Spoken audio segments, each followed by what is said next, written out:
Bonjour tout le monde, j'espère que vous allez bien.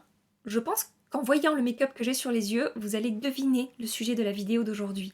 Nous allons parler de la nouvelle palette de chez Anastasia Beverly Hills qui vient tout juste de sortir. Il s'agit de la palette Riviera qui est vendue au prix de 50 € chez Sephora, alors que les autres palettes Anastasia sont vendues 49 €, donc elle a pris 1 euro. Au programme de cette vidéo, je vais vous présenter cette palette, vous la décrire un petit peu et vous raconter un petit peu l'idée derrière cette palette. Et puis je vais réaliser des swatchs évidemment et enfin je réaliserai 2 maquillages. Cette vidéo est à nouveau une petite collaboration avec Mimi de la chaîne Mimi Signature que je vous ai déjà présenté dans ma vidéo précédente, là celle qui vient de sortir. Si vous ne l'avez pas vue, je vous l'accroche ici. Et donc elle a reçu aussi la palette en même temps que moi, on en a parlé sur Instagram et on s'est dit que ça serait sympa de vous proposer une palette, 2 avis. On ne s'est absolument pas concerté sur cette palette. Je ne sais pas les make-up qu'elle a réalisés, je ne sais pas ce qu'elle en pense vraiment. Je vais découvrir ça en même temps que vous. Mais on s'est dit que c'était une bonne idée par rapport à cette nouveauté de vous présenter 2 vidéos avec peut-être 2 avis totalement différents ou 2 avis qui se rejoignent. À voir, mystère. Donc ce que je fais, c'est que je vous accroche la chaîne de Mimi ici. Je vous mets le lien de sa vidéo dans la barre d'infos pour que vous puissiez, à la fin de cette vidéo, aller voir ce que Mimi pense de la palette Riviera. Voilà, je vais maintenant passer à la présentation de la palette, mais juste avant ça, comme toujours, si cette vidéo vous a plu, si vous avez passé un agréable petit moment en ma compagnie, et si cette vidéo vous a été utile, pensez à la liker avant de partir, à appuyer sur ce petit pouce bleu en l'air, pensez à vous abonner si vous êtes tout nouveau sur ma chaîne pour ne rien manquer de la suite des aventures YouTube. On se retrouve tout au long de la semaine sur Instagram, la loge de Gabrielle. Je me tais. Et on parle de ça. Rapidement pour parler du packaging, donc on va avoir des rayures blanches et bleues comme ceci, comme sur les marinières en fait, avec marqué Riviera en doré, Anastasia Beverly Hills en doré, et la texture change un petit peu, nous ne sommes pas sur une texture velours, on est sur une texture un petit peu, j'aurais envie de dire un petit peu jean, donc je pense que c'est du plastique, ça fait un petit peu tissu, un petit peu jean. Voilà. Et donc à l'intérieur, comme toujours, nous avons le miroir, nous avons le pinceau que je n'ai pas là qui est sur mon bureau puisque je me suis maquillée avec. Sachez que les pinceaux dans les palettes Anastasia sont de bons pinceaux, je m'en sers très très souvent, je les garde toujours. Et nous avons ces 14 teintes mates et lumineuses. Comme ce que je vous avais dit sur Instagram par rapport à cette palette, Anastasia Beverly Hills surfe totalement sur la tendance printemps-été 2019 puisque quand on regarde un petit peu sur internet, quand on fait des recherches, il ressort à la fois ce côté un petit peu scintillant avec des paillettes, des jolis lumineux et des couleurs vraiment vives. Et ce qui ressort vraiment de cette tendance printemps-été 2019, ce sont en fait des aplats de couleurs vives sur toute la paupière mobile en remontant un petit peu dans le creux. Et en général, en monocouleur en fait. Alors vous êtes absolument pas obligé de faire du monocouleur, vous pouvez vous éclater, vous pouvez faire vraiment tout ce que vous voulez avec votre maquillage comme toujours. Mais voilà, cette tendance-là que j'ai beaucoup vu ressortir sur internet, c'est monocouleur sur toute la paupière mobile en remontant dans le creux, souvent des couleurs flashy comme ce rose ici, ou comme ce bleu ici, ou comme ce violet ici. On va dire que c'est une palette estivale, voilà. Elle aurait pu s'appeler l'estivale, plutôt que la Riviera. Qu'est-ce que vous en pensez? Au niveau de l'harmonie des teintes dans cette palette, donc effectivement on va avoir des teintes comme je vous disais très vives et très colorées, mais on va également avoir des teintes qui sont faciles à porter au quotidien, comme par exemple ces 4 ici, qui sont tout à fait neutres et assez classiques. On a ce marron ici également qui est un marron tout à fait banal, on va dire.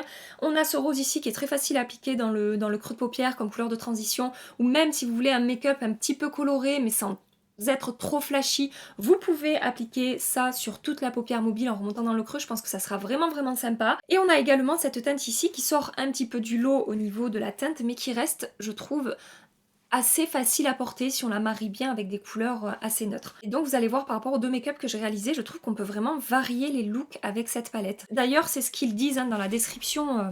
Dans la description sur Sephora et sur le site d'Anastasia, elle est présentée comme une palette printanière qui propose des tons classiques et saisonniers qui se marieront parfaitement à votre look de vacances ultime. Sa grande variété de tons vous permet d'explorer tous les styles dont vous rêvez. Du regard nuancé de froid et de chaud aux effets plus audacieux d'un regard étincelant. Voilà pour la présentation de cette jolie palette. Je vais maintenant passer au swatch pour que vous puissiez voir la qualité un petit peu des swatchs et la pigmentation et les teintes. Donc tout d'abord nous avons la teinte Sails, ensuite nous avons la teinte Yacht, ensuite Seychelles, ensuite Palermo, la teinte Seaside, Inheritance, Méditerranéenne, Estate, Cabana, Coastline, Bahamas, Monte Carlo, Cannes et Palme. Pas de surprise, les fards sont assez poudreux, comme toujours chez Anastasia. Donc nous avons 8 mat et 6 lumineux. Sachez que dans les lumineux, la texture varie un petit peu selon les fards. Il va y avoir des fards plus métallisés que d'autres, par exemple Seychelles est vraiment métallique.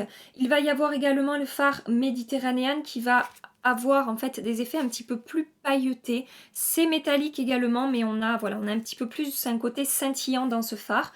Et par exemple, on a le fard Yacht qui est lumineux mais qui reste quand même subtil au niveau de la lumière, qui n'est pas aussi intense que Seychelles et qui est parfait pour des maquillages à réaliser au quotidien. Selon la texture, les fards seront plus ou moins faciles à travailler. Le fard Yacht est vraiment fondant, crémeux, il ne fait pas de chute. Mais par exemple, le fard Inheritance va être un petit peu plus dur à prélever, il va faire parfois un petit peu de morceaux comme le fard méditerranéen que je vous conseille du coup de travailler au doigt pour réchauffer un petit peu la matière et pour que le fard se fonde mieux à la paupière. Je vais maintenant passer au maquillage. Donc tout d'abord je vais commencer par le make-up que j'ai réalisé qui est plutôt facile à porter, même s'il a fini un petit peu plus intense que ce que je pensais. Voilà, j'ai utilisé des teintes que je trouve plutôt faciles à porter au quotidien. Et ensuite, vous verrez comment est-ce que j'ai réalisé ce maquillage-là. Je vous laisse tout de suite avec les tutos. Qui ne sont pas des tutos, hein, soit dit en passant, c'est juste pour vous montrer comment est-ce que les fards se comportent. Comme je vous dis à chaque fois, je ne suis pas make-up artiste et je ne me considère pas comme étant... Alors, je peux vous donner des conseils, vous pouvez vous inspirer des make-up que je fais, mais je veux dire, voilà, je ne suis pas professionnelle. Gardez ça en tête, s'il vous plaît. Je vais commencer par prendre la teinte Estate. Et avec mon pinceau 217 de chez MAC Cosmetics, je vais appliquer ça dans mon creux de paupière. Donc j'y suis allée tout doucement, je vais revenir en chercher petit à petit. Vous savez, je préfère faire comme ça, hein. Je préfère commencer vraiment tout doucement pour voir un petit peu la pigmentation des fards et ensuite travailler le fard et construire l'intensité que je veux au fur et à mesure. Je prends maintenant la teinte Coastline et je fais la même chose, donc je l'applique dans mon creux de paupière, mais je reste un petit peu plus précise. Pour l'instant, aucune démarcation, facile à estomper et voilà, rien à dire sur la qualité des deux fards que je viens d'essayer. Je prends maintenant la teinte Monte Carlo et toujours avec le même pinceau, je vais intensifier un tout petit peu, ajouter une petite touche de rose dans mon creux de paupière. Mais je reste vraiment précise et j'applique très peu de matière, je veux juste une pointe de rose. Je reprends Coastline que j'ai appliqué juste avant et je vais estomper les bords et fondre les deux teintes ensemble.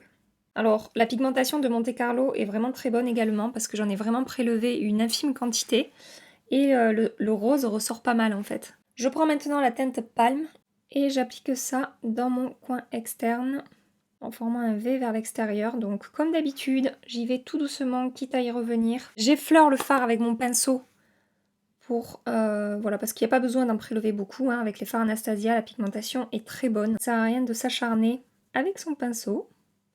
Et donc, je continue à travailler mon coin externe en remontant dans le creux de paupière. Alors, ce fard mat est un tout petit peu plus long à travailler que les trois autres que j'ai appliqués juste avant.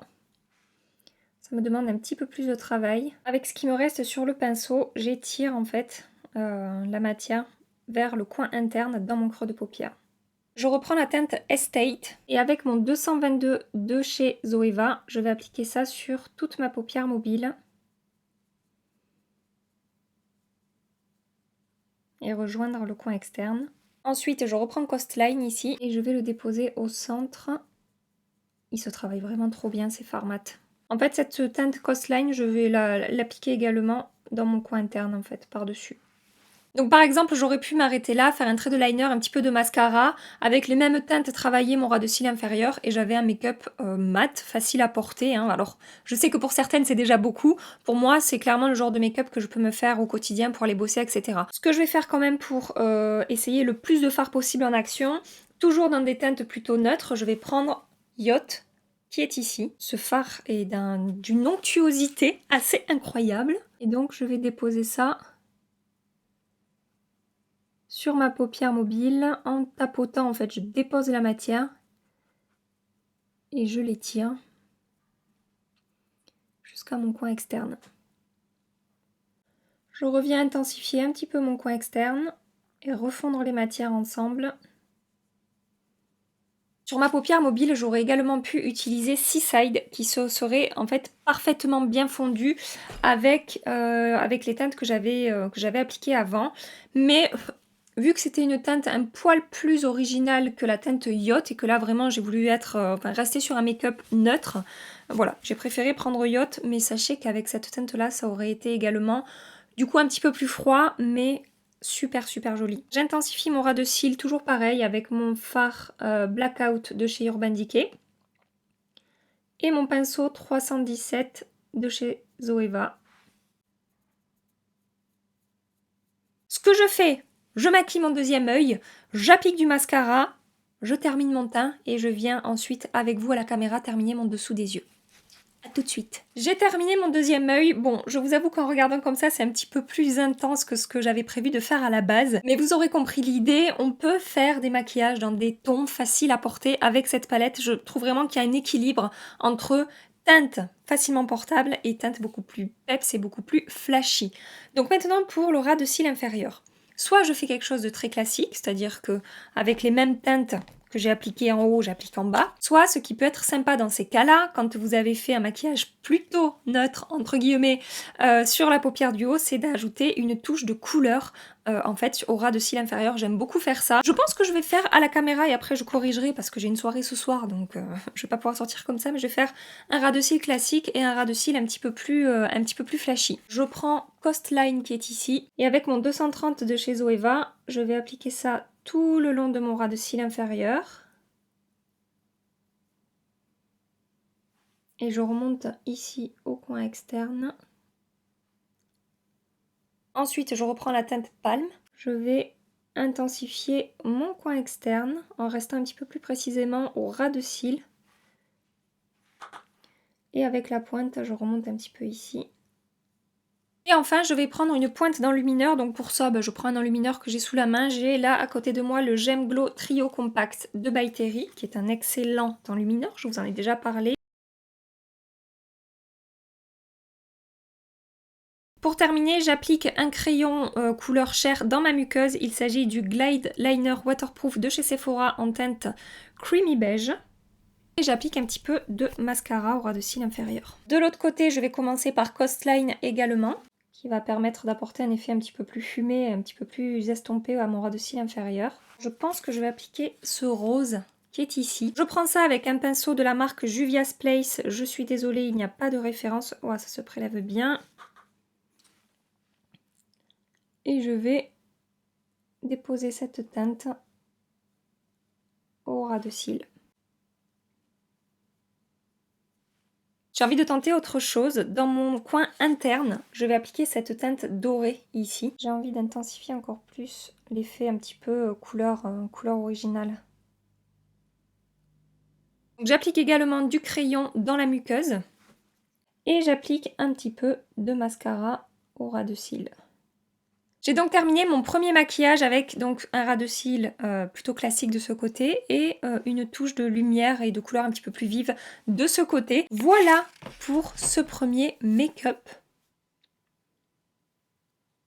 Sinon, au niveau de la qualité des fards que j'ai utilisé en réalisant ces deux make-up, j'en ai quand même... Enfin, ces deux make-up. Ce make-up avec celui-là qui change un petit peu.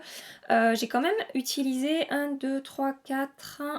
5 et 6 fards pour l'instant et les 6 fards se sont très très bien comportés. Que ce soit les mats ou les lumineux que j'ai utilisés là, ils se sont vraiment très bien travaillés. Je n'ai rien à dire, aucune difficulté à appliquer, à estomper, à avoir un rendu vraiment diffus et sans démarcation dans mon coin externe, dans mon creux de paupière, etc. Donc voilà pour le premier make-up. Je vous laisse tout de suite avec le second maquillage qui va être du coup lui, comme je vous ai dit, un petit peu plus vif. Je sais pas du tout ce que je vais faire mais on va trouver. On repart pour de nouvelles aventures. On sait pas où on va les gars, je vous préviens. Je vais reprendre Coastline en fait, que je vais vraiment appliquer comme une couleur de transition dans mon creux de paupière. Je fais ça avec mon pinceau 222 de chez Zoeva. Oh, la facilité à travailler ce fard. En 3 coups de pinceau, c'est fait quoi. Je vous ai dit mon pinceau 222, c'est le 228 en fait. Je prends la teinte Monte Carlo. Je vais travailler plus précisément mon creux. Je vais me lancer avec la teinte Bahama, que je vais également appliquer. J'y vais doucement, hein, je vous préviens. Ouh, c'est joli. Que je vais également appliquer dans mon creux de paupière, mais vraiment très précisément. Et j'estompe évidemment avec les couleurs que j'ai appliquées avant.